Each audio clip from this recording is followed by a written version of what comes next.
Hi guys, this is Sam and welcome to Logic. Today we have a grammar game on ellipsis, which is when we leave out things to avoid repetition. The reason why I love English is that it's a language based on the immediacy and succinctness of communication. What I mean by that is that it uses short and simple structures to deliver concepts, whereas these same concepts would require a longer sentence full of grammar in other languages, for example, in Italian. Speaking of sentences full of grammar, I will link here my video on what I call empty and good grammar.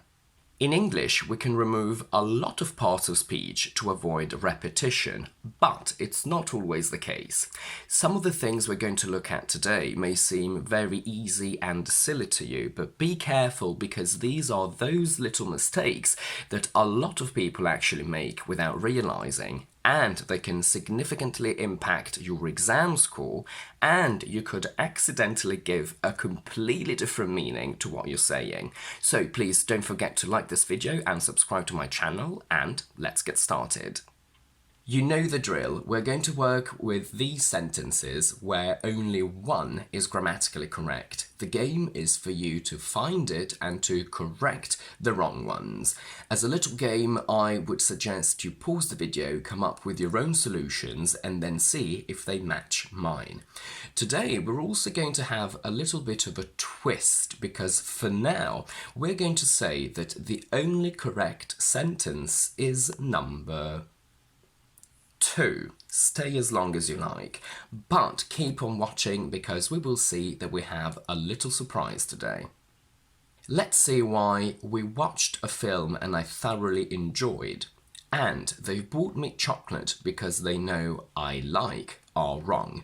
This is a very common mistake that I often hear among Spanish speakers. The problem here is that verbs like enjoy, like, want, would like require an object. Our brain wants to know that we like what, we enjoy what. So the best way to correct these sentences is we watched a film and I thoroughly enjoyed it. They've bought me chocolate because they know I like it. We always need an object. The only time we use enjoy on its own is as an exclamation when we hope that you enjoy something. So if you come over to my house for dinner and I cook your dinner, I say, here's my dinner, enjoy. Let's analyse. I had to go, but I didn't want. As we said earlier, verbs like enjoy, like, want, would like, need an object. They need something. But in this case, we can't really say I had to go, but I didn't want it because the object of this sentence is actually a verb. If we opened up the sentence, it would be I had to go, but I didn't want to go. And when the object is a full verb, the verb to go, we use to create ellipsis. So we say I had to go, but I didn't want to. Other examples are, would you like to go to the cinema? I'd love to. Yesterday I bought a new laptop. I'd been meaning to for a while. I don't live in a house share because I need to or have to, but because I choose to. In this case, we have two cases of ellipsis. I don't live on my own right now, but I hope to soon. Try can have both options. If I say to you, you have to study more, you can say, okay, I'll try, or okay, I'll try to. So, why is she came to visit me and I love to wrong? We've said that enjoy, love, would like, would love require something, require an object, which in this case we do have. We said I loved to. But if you use to create ellipsis, this means that the subject of the something and the subject of the verb want, love, hate are the same. Let's have a look at our previous example. When we say, I had to go but I didn't want to, this is correct because the subject of the something, which is I had to go, is the same subject of didn't want, I. So I didn't want to do the action of me having to go. I is the same as I.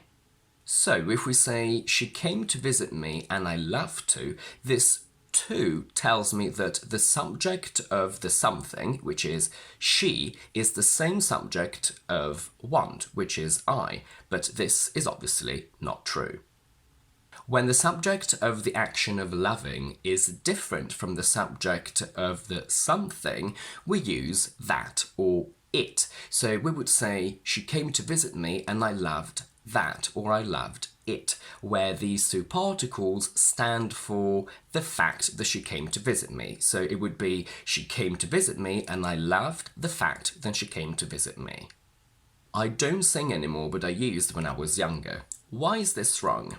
In this case, we want to give the idea of a past habit. We want to say that I don't sing now, but I had the habit of singing when I was younger. And the verb that delivers this concept is used to. When we have verbs like used to and have to, we must repeat to. You can't say, I don't want to go, but I have. You must say, I don't want to go, but I have to.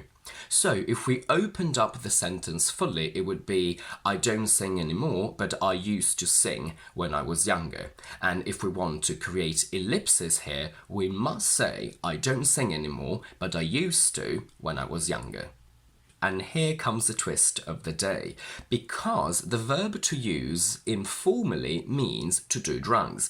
So if you say, I don't sing anymore, but I used when I was younger, technically that means I don't sing anymore, but I did drugs when I was younger. So although there isn't much of a logical connection between these two concepts, actually this sentence is technically not wrong. But since I assume we all want to give the idea of a past habit instead, used in this case would be wrong. We have to say used to. So, if what I've just said were true, the sentence, you are happier than you used to, should be correct, shouldn't it? The same way, I had to go but I didn't want to, or I don't sing anymore but I used to, are. But if the verb that we want to imply is be or have, we don't actually omit it. So the correct version is, you are happier than you used to be. I'm exactly where I want to be. We wouldn't say I'm exactly where I want to.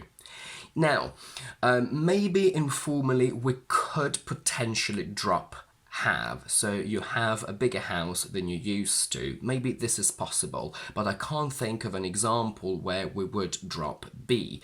And since I'm not entirely sure it would be considered a mistake in an English exam, just to be on the safe side, I suggest you use be and have all the time. Definitely be. It's now time to find out why sentence number 2 was correct all along. Stay as long as you like. So far we've said that all of these verbs, enjoy, like, want, would like, all require an object, which can be it, that, or to. But after some specific conjunctions, for example, as, if, when, what, we can drop to after the verbs want and like. So we say, call me when or whenever you want. She only sings what she likes. You can stay for dinner if you want. And that's it for today. If you like this video, please don't forget to give it a thumbs up and to subscribe to my channel down below. And do let me know in the comments if you guessed the correct solution from the very beginning and if you have any questions regarding my explanation. I will see you on Thursday and Monday with my quick vocabulary videos and next Tuesday with my next explanation one.